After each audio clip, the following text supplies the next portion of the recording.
अगर ठाकुर जी को अपने वैष्णव में, अपने प्रेमियों में सबसे प्रिय गुण यदि कोई लगता है तो वो लगता है भोलापन, सीधापन, सहजता, सरलता, निर्मलता, और सही बोलूं हमारी आपकी भाषा में भोंदू बन जाओ, बिल्कुल भोंदू, ऐसे सीधे महाराज कि बस कोई बोल दे कि रात है गई तो अच्छा भैया इतनी 4 बजे ही रात है गई, आजकल चंद सूर्य देवता थक गए होंगे चले गए, इतने सीधे बन जाओ, ठाकुर जी आपको बिना किसी क्रिया के प्राप्त हो जाएंगे, इतनो सीधो। हम लोगों से ठाकुर जी नहीं मिल रहे हैं, इसमें एक बहुत बड़ा कारण हम लोग चतुर हैं, बहुत चतुर हैं। भगवान ने, मैं कभी कभी विचार करता हूं कि गोवर्धन लीला जब ठाकुर जी ने की, बहुत अच्छा था कि मैं और आप उस समय नहीं थे, नहीं तो हम तो साइंटिफिक रीजंस मांगने लगते, कैसे उठा लिया आपने गिरिराज जी, साइंटिस्टों को नासा में फोन करवाओ, आके जांच करिए इस बात की। फिर वहां नासा आकर के जब मोहर लगाता कि नहीं भैया कोई सपोर्ट नहीं है, तब हम लोग मानते, और इसमें 3-4 साल निकल जाए, ठाकुर जी बोले यूं ही खड़ा रहूंगा मैं। ब्रजवासी इतने सरल हैं, इतने सीधे हैं, जैसे ठाकुर जी बोल देते हैं मान लेते हैं। अब ब्रजवासियों में आपस में चर्चा चल रही है, नंद जी के लाला जैसा लगे गोवर्धन नाथ, तो मधुमंगल जाके सबको बता रहा है, अरे वो एक ही गैया को दूध पीवे के कारण भयो है, और सब ब्रजवासी मानते भी जा रहे हैं। ठाकुर जी बोले मुझे यही प्रिय है, ये सरलता, ये सहजता, ये निर्मलता इन ब्रजवासियों की, इसके कारण मुझे लगता है कि ये मेरे प्राण हैं।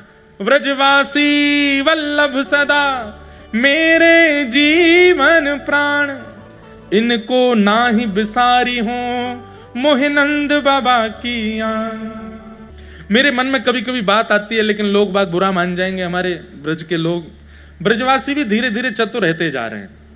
ब्रजवासी इनको स्वभाव चतुर नहीं है भैया, ब्रजवासी तो भोले, ब्रजवासी तो अति सीधे हैं, और उनके चतुर होने का कारण भी है कि भीड़ इतनी बढ़ गई है ब्रज में, इतने बाहर के लोग जाने लगे हैं, इतने प्रकार के लोग जाने लगे हैं, तो फिर उनसे बचने के लिए और वो चतुराई लानी पड़ी उनको। पर मुझे कभी कभी लगता है कि हे ठाकुर जी, हम तो नित्य अपनी भागवत जी से प्रार्थना करते हैं कि चाहे जितना यश मिल जाए, चाहे जितनी दक्षिणा मिल जाए, चाहे जितनी उपमाएं मिल जाएं, पर ठाकुर जी हमको भोला ही बनाए रखना, हमको सीधे ही बनाए रखना।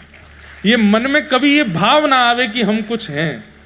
हाँ, आजकल ऐसा होता है कि मैं ज्यादा मिल नहीं पाता, क्योंकि भैया सो ही ना पाऊं, मैं इतना ज्यादा व्यस्त क्रम है जाए कि कछु कर ही ना पाऊं। फिर लोगों को लगता है कि महाराज जी मिलते नहीं, ये भी चतुर होते जा रहे हैं। नहीं, उसके पीछे कारण दूसरे हैं भैया, कि है तो इंसान ही, सब क्रियाएं करने के लिए एक समय पाबंदी और अवसर है। बाकी नित्य ठाकुर जी से मांगो कि हे नाथ, हम तो आपसे निवेदन कर रहे हैं, आज भागवत जी से मांग लीजिए और ये भागवत जी दे भी देंगी। हम मांगते संसार हैं, वो फिर स्वार्थ हो जाता है। अगर ऐसी कोई वस्तु मांगी जाए, जैसे मेरे अंदर से काम नष्ट हो जाए, मुझे रूप स्वरूप देख करके काम भाव मन में प्रकट होता है, हे भागवत जी मेरे चित्त का काम नष्ट करो, नष्ट होगा। आप ठाकुर जी से प्रार्थना करो कि मेरे सामने कोई कुछ ऐसा करता, मुझे क्रोध बहुत जल्दी आता, मेरा क्रोध समाप्त कीजिए ठाकुर जी। और सबसे बढ़िया बात, ठाकुर जी से प्रार्थना करो, हे नाथ चाहे जो हो जाए, मैं सीधा ही रहूं, सहज ही रहूं, मुझे चतुराई ना आवे, ऐसी कृपा कर दो, मैं चतुर ना बनूं। हम चतुर शिरोमणि हैं, इसीलिए ठाकुर जी से मिलने में बाधा हो रही है, इसीलिए ठाकुर जी से मिलने में रुकावट बनी हुई है। सीधे हो जाओ, सरल हो जाओ। को याद है ये चौपाई बताओ, फिर भी क्या छल करने से पहले घबराए, कपट करने से पहले घबराए, चतुराई लाने से पहले घबराते हैं हम लोग कि भाई ठाकुर जी को प्रिय नहीं है। आप लोग एक बात विचार कीजिए, विवाह होने के बाद सैक्रिफाइस करते हैं लोग, पति पत्नी के लिए सैक्रिफाइस, इसको ये पसंद नहीं तो मैं नहीं करूंगा, पत्नी पति के लिए कि इनको ये पसंद नहीं तो मैं नहीं करूंगा। इतना ज्यादा सैक्रिफाइस बच्चों के लिए करते हैं कि भाई इनको ये प्रिय नहीं लगता, हमारे बेटे को ये प्रिय नहीं है, हमारी बेटी को ये प्रिय नहीं, तो माता पिता सैक्रिफाइस करते हैं, बच्चे सैक्रिफाइस करते हैं, माता पिता ये प्रिय नहीं तो हम नहीं करेंगे। ठाकुर जी के लिए हम लोग क्यों सैक्रिफाइस नहीं करते? उन्होंने ज्यादा डिमांड्स तो की नहीं आपसे, अच्छा खाओ, अच्छा पियो, अच्छे रहो, खूब नाचो, खूब गाओ, पर एक दो बात के लिए बस वो कह रहे हैं कि निर्मल मन रखो, छल मत करो, कपट मत करो, दोष मत रखो चित्त में। और सीधी बात, इतनी बातें नहीं, ठाकुर जी बस यूं कह रहे हैं भोले बने रहो। मैंने एक बार कहीं कथा में कहा था, यही विषय कह रहा था, तो एक सेठ जी मुझसे बोले, महाराज जी आप युवाओं को भटका रहे हो। मैंने क्यों? बोले इतने भयावह संसार में आप लोगों से कह रहे हो कि सीधे हो जाओ, सरल हो जाओ, यहां लोग छल करते हैं, कपट करते हैं, दुष्कर्म कर जाते हैं, और आज का युवा सीधा हो जाएगा तो फिर जीवन कैसे जिएगा? मैंने कहा एक बात सुनिएगा, ध्यान से सुनना, उनको जो उत्तर दिया, मैंने कहा बालक जितना छोटा होता है ना, उसकी जिम्मेवारी उतनी मां रखती है। और जैसे ही बालक सीखने लग जाता है, चलना भी सीख गया, बोलना भी सीख गया, खाना भी सीख गया, पहनना भी सीख गया, तो मां दूसरा कमरा बनवा के उसमें सुलाती है, अपने आप उठो, अपने आप नहाओ, अपने आप खाओ, पहनो, जाओ। मैंने कहा ठाकुर जी को जिस दिन दिख जाता है ना कि ये चतुर हो गया, ये विषयों से भी लड़ना जान गया, ये चतुर लोगों से भी इसको लड़ना आता है, हर परिस्थिति से जूझना इसको आ गया है, तो ठाकुर जी कहते हैं अब भैया अपनी रखवाली खुद कर। लेकिन जब ठाकुर जी को लगता है बहुत सीधो है, या तो कोई भी या तो मजाक कर जाएगा, कोई भी या तो कछु कह जाएगा, तो ठाकुर जी माऊली मैया बन जाते हैं, फिर गोद में रखते हैं, कोई कुछ कह नहीं सकता। फिर सीधे बनिए। अरे संसार चतुर है तो हम चतुर बने, ये विचार मन में मत लाओ। हमारे ठाकुर जी सीधे हैं इसलिए हम सीधे बनेंगे। संसार अगर आपके साथ छल कर भी गया, संसार यदि आपके साथ कपट कर भी गया, तो भैया रिवर्ट में ठाकुर जी उसके साथ क्या करेंगे वो आप सोच भी नहीं पाओगे। इसलिए सीधे ही रहो। मैं फिर कह रहा हूं, बहुत सीधे रहो, सरल रहो, सहज रहो, निष्कपट हो जाओ, ब्रजवासियों की तरह हो जाओ। अरे मधुमंगल बन जाओ, श्रीरामा बन जाओ, तनसुखा मनसुखा बन जाओ, ललिता बन जाओ, विशाखा बन जाओ। हमारी प्रिया जी कैसी हैं? ध्रुवदास जी महाराज कहते हैं सर, नवल किशोरी। नवल किसको कहते हैं? जो सदा युवा ही, कुमारी की ही रहती हैं, उससे बड़ी नहीं होती, उनको नवल किशोरी। हमारी किशोरी जी बड़ी ज्यादा मतलब युवावस्था नहीं आती, वो नवल ही रहती हैं। नवल किशोरी, नवल किशोर, दोनों नवल ही रहते हैं। द्वारिका का प्रसंग आता है, भगवान का परपौत्र 25 वर्ष का, भगवान का पुत्र 50 वर्ष का, और स्वयं दादाजी 16 वर्ष के। ठाकुर जी जब अपने पूरे परिवार के साथ आते हैं तो पुत्रों के परपुत्रों के सफेद बाल हैं, और ठाकुर जी छोटे से रेशे भी नहीं आए हैं, ये छोटे छोटे बाल आ जाते हैं मुख पे, ये भी नहीं निकले हैं ठाकुर जी के, ऐसे हैं ठाकुर जी। द्वारिका में ठाकुर जी सदा नवल ही रहते हैं। तो हमारी किशोरी जी इतनी भोली हैं। एक बार सब सखीन ने ठाकुर जी किशोरी जी को बैठा लियो, और सब सखियां किशोरी जी को समझा रही हैं कि हे श्यामाजू, बहुत सुंदर लीला है, ध्यान से सुनियो, आपने एक चतुराई लाओ अपने अंदर। किशोरी जी बोली काहे को? बोले ये लाला बहुत छलिया है, बहुत कपटी है, बहुत चतुर है, और ये आपसों ऐसे ही खेल के चलो जाए, आपसों ऐसी लीला करके चलो जाए, कभी आपको ऐसे ही आनंद लेके चलो जाए, आप इतनी भोली भारी हैं, विचार ना करें। एक बार कहा भयो, किशोरी जी को ठाकुर जी लेकर के गए, सब लोग इधर देखो, ध्यान से सुनो और सुनिए। अगर एक आध को झोंके आ जाते हैं ना, तो आपको तो पता चल जाती बगल वाला झोंका ले रहा है, कौन ही मारा करो जोर से, आपको उसका फल मिलेगा कि भाई स्वयं तो सुन ही रहे थे, उसको भी सुनवा रहे थे। बोले घर में जाके सोइयो यार, कथा चल रही है, सुन ले। एक बार ठाकुर जी किशोरी जी से बोले, हे किशोरी जी, हमारे नंदगाम के बगीचा में खूब सुंदर आम लगे हैं, आप आओ। तो किशोरी जी ने सब सखीन से कही कि भैया नंद के लाला ने निमंत्रण भेजो है कि हमारे बगीचा में आम लगे हैं, वो आम खावे आ जाओ। तो सब सखी बोली चलो चलो आम पाएंगे, और सब सखीन के संग किशोरी जी आ गई। पर हमारे ठाकुर जी इतने ऊधमी हैं, खुद के बगीचा में नहीं लगे थे आम, दूसरे के बगीचा में लगे थे, और वो दूसरा भी इतना चिड़ोकला और इतना हठीला कि उसके बगीचा कोई आम ले जाए तो वो पीछे डंडा लेके भागता था। किशोरी जी आ गई सब सखीन के संग। तो ठाकुर जी बोले आओ आओ आओ, हरी श्यामाजू, हमारो नंदगाम पवित्र कर दियो आपने आए करके, चलो जेरो सामने बगीचो, चलें यही में आम पामेंगे। किशोरी जी बोली आपको ही है? हाँ हाँ सब हमारो ही है, यहाँ कोई नंदगाम पूरा मेरो ही तो है, नंद बाबा को है। और वहां जैसे ही पहुंचे तो सब सखियां अलग अलग पेड़ों के वृक्षों के नीचे, ठाकुर जी बोले सब लोग जाओ, खूब प्रेम से एक ऊपर से तोड़ो, नीचे एक ऐसे झोली करके भरते जाओ, और प्रेम से फिर पामेंगे। मैं श्री जी को लेके जा रहा हूं, और मैं श्री जी के साथ आम तोड़ तोड़ के पाऊंगा। श्री जी को ले गए, श्री जी तो बड़ी आनंद में आज आम पामेंगे। वृक्ष के पास पहुंच करके लाल जी बोले श्री जी एक कमी है। बोले कहा? मुंह पे वृक्ष पर चढ़नो ना आवे, आप चढ़ जाओ, मैं नीचे पीताम्बरी करके खड़ा हूं, ऊपर से आम गिरती नहीं हूं, मैं लपक लूंगा। श्री जी बोली हाँ कोई बात ना, मुंह पे तो आवे, मैं चढ़ जाऊंगी। सो श्री जी धीमे धीमे धीमे धीमे ऊपर चढ़ गई। अब सखी संग में होती तो वो चढ़ने नहीं देती, श्री जी को श्रम नहीं कराती, पर ठाकुर जी तो उद्यमी। अब जैसे श्री जी ऊपर चढ़ी, ऊपर से एक एक आम तोड़ के दे रही हैं, ठाकुर जी बढ़ते जा रहे हैं। ठाकुर जी बोले मैं अपना परिचय तो करा दूं, मैं कैसा हूं। तो आम सब समेट के, श्री जी अब मेरी पीताम्बरी फट जाएगी, इतने आम है गए, आप यहीं नहीं हो, मैं अभी आ रहा हूं। मैं इन्हें धर के आऊं कहीं। श्री जी बोले ठीक है। दौड़ के बाहर गए, मधुमंगल तक स्वापी खोल, स्वापी में धर के बोले लेके भाग जाए इन्हें। वो तू खाकर बोल मैं अभी आऊं। तो जो माली था बगीचा का उसके पास ठाकुर जी गए, बोले कैसा माली है, तेरे रहते हुए देख चोरी चल रही है, सबरी चढ़ी हुई है पेड़न पे। माली बोलो कहाँ है, बोले देख बरसाने ते आई है चोरी करवे। और बताए कि ठाकुर जी तो भाज गए वहां। अब वो माली आयो डंडा लेके, शर्म नहीं आवे, बड़े गोप की छोरी है करके चोरी कर रही है आम की। अरे हम चोरी ना कर रही, जाको बगीचा है वाने निमंत्रण दियो हमें। बोले कौन को बगीचा, मेरो बगीचा है ये। बोले अरे नहीं ये तो कुंवर कन्हई को बगीचा है, नंद बाबा के। अच्छा वहां को बगीचा है, वही तो शिकायत करके गए हो कि तेरे बगीचा में देख चोरी चल रही है। किशोरी जी बेचारी नीचे उतर के आई। ललिता विशाखा तो बड़ी लज्जित है, देख लियो ऐसा हो तुम्हारो कन्हैया, देख कैसी हमारी नाक कटवाई है आके यहाँ पे।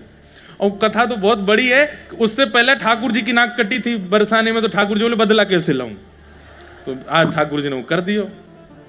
लेकिन हमारी किशोरी जी कैसी, रास्ता में भी यूं ही कहती जा रही, ना ना कुंवर कन्हई ने नहीं कही होगी, वो तो बड़े प्रेमी हैं। और तुमने रुको, वो मुझे कह के गए कि मैं आम डार के आ रहे होंगे।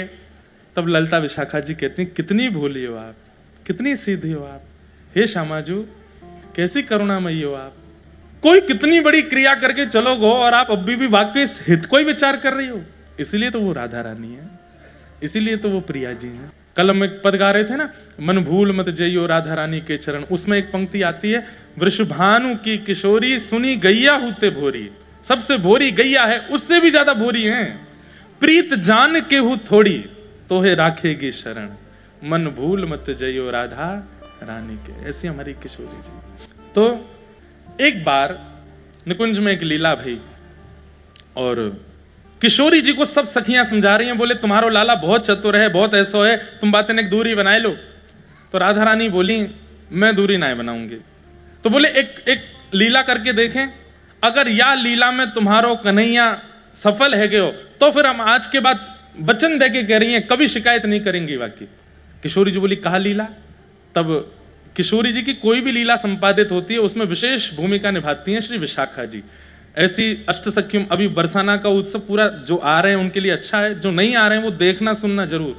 वहाँ अष्ट सखियों की वार्ता, सबके विषय की बहुत गोपनीय रहस्य जो मंच से बोलने भी नहीं चाहिए, मैं उनको भी बहुत ढक ढक करके थोड़ा थोड़ा कहूंगा ताकि जो योग्य हैं उनको प्राप्त हो, अयोग्यों के लिए तो भैया फिर कहाँ जाएंगे।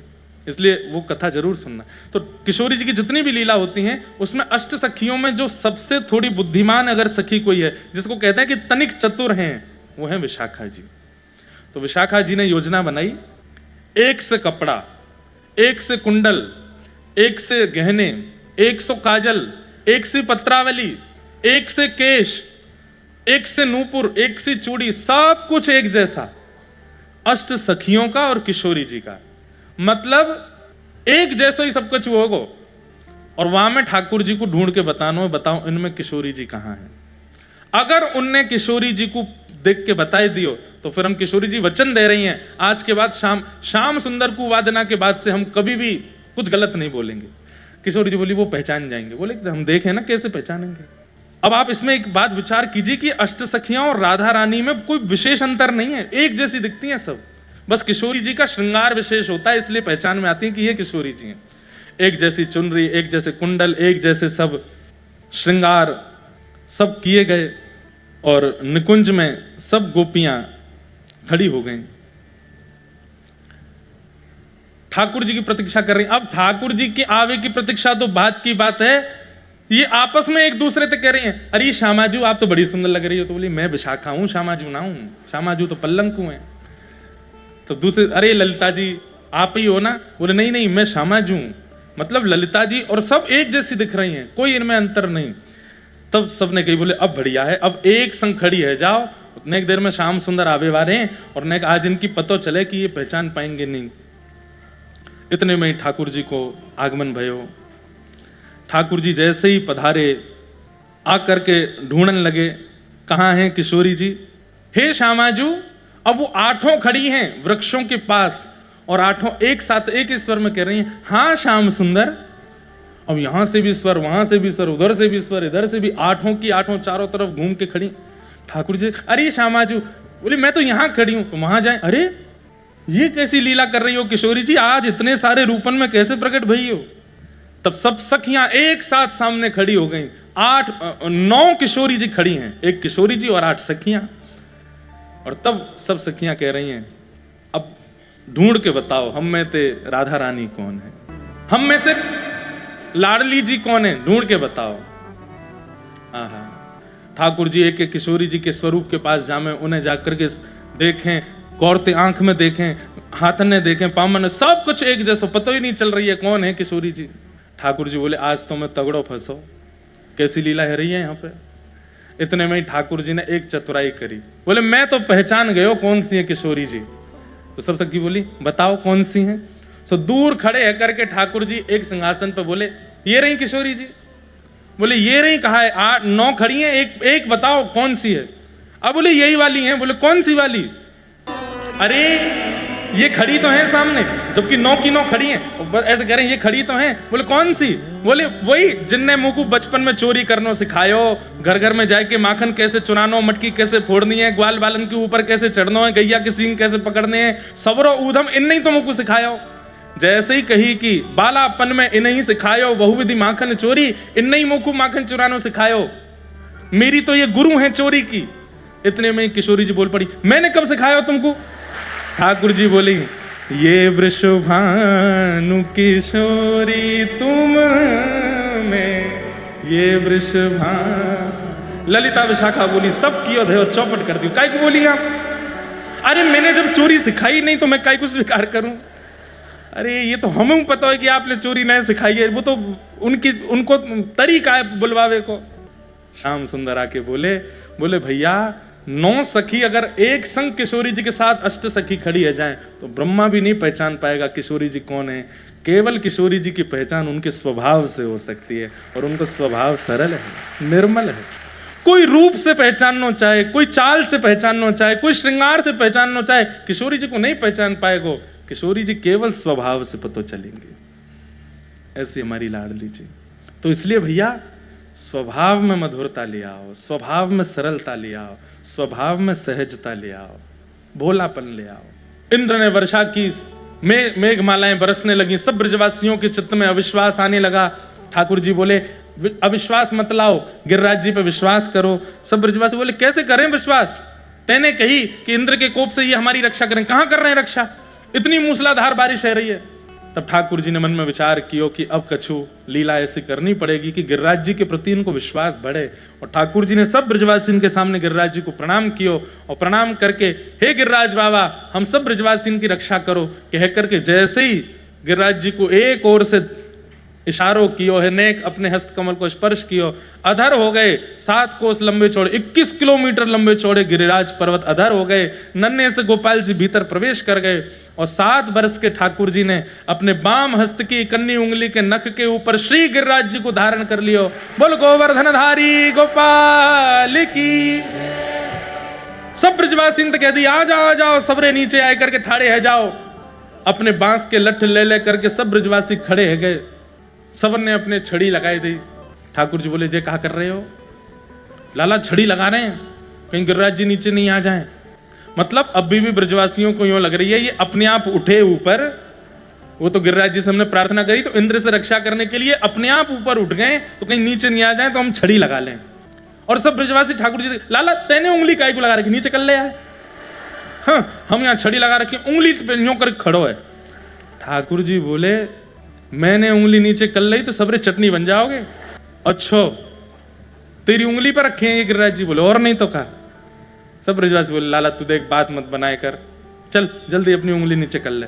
ठाकुर जी बोले तो फिर संभालो तुम गिरिराज जी, मैं हटा रहा हूं उंगली। बोले हाँ ठीक है हम संभाल लेंगे। जैसे ठाकुर जी ने नेक उंगली नीचे करी महाराज, सबकी छड़ियां टूटने लगी, चट चट चट करके दूर दूर तक सब ब्रजवासी अरे लाला संभाल संभाल संभाल, भागा दौड़ी जैसी होने लगी। ठाकुर जी ने फिर से अपनी उंगली लगाई और फिर से गिरिराज जी ऊपर की ओर अधर हो गए, और गिरिराज जी स्तब्ध हो गए। अब दूर दूर तक एक भी ब्रजवासी की छड़ी नहीं है, अकेले ठाकुर जी की नख पर, उंगली पे नहीं।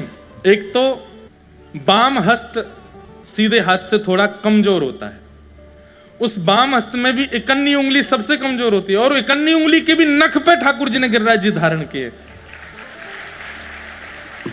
ये प्रभाव नहीं है ठाकुर जी का, इसमें भी एक संदेश है, बहुत ध्यान से सुनो। ठाकुर जी कह रहे हैं हम सबको एक संकेत कर रहे हैं। बोले क्या? बोले भैया मेरे दो स्वरूप हैं, एक स्वरूप ये है और एक स्वरूप ये है।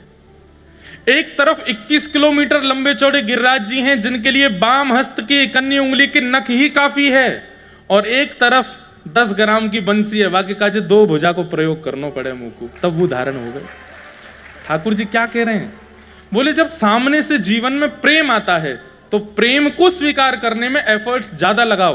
पर हम लोग कैसे हैं, जब विशाल पहाड़ रूपी संकट हमारे जीवन में आता है, उस पहाड़ को, उस संकट को अपने जीवन में आ गया है, उसको दूर करने में, वो जीवन में आ चुका है, इसका विषाद करने में हम लोग एफर्ट ज्यादा करते हैं। ठाकुर जी कहते हैं संकट जीवन में आवे तो कन्नी उंगली की तरह रखो, ज्यादा ध्यान ही मत दो उस तरफ।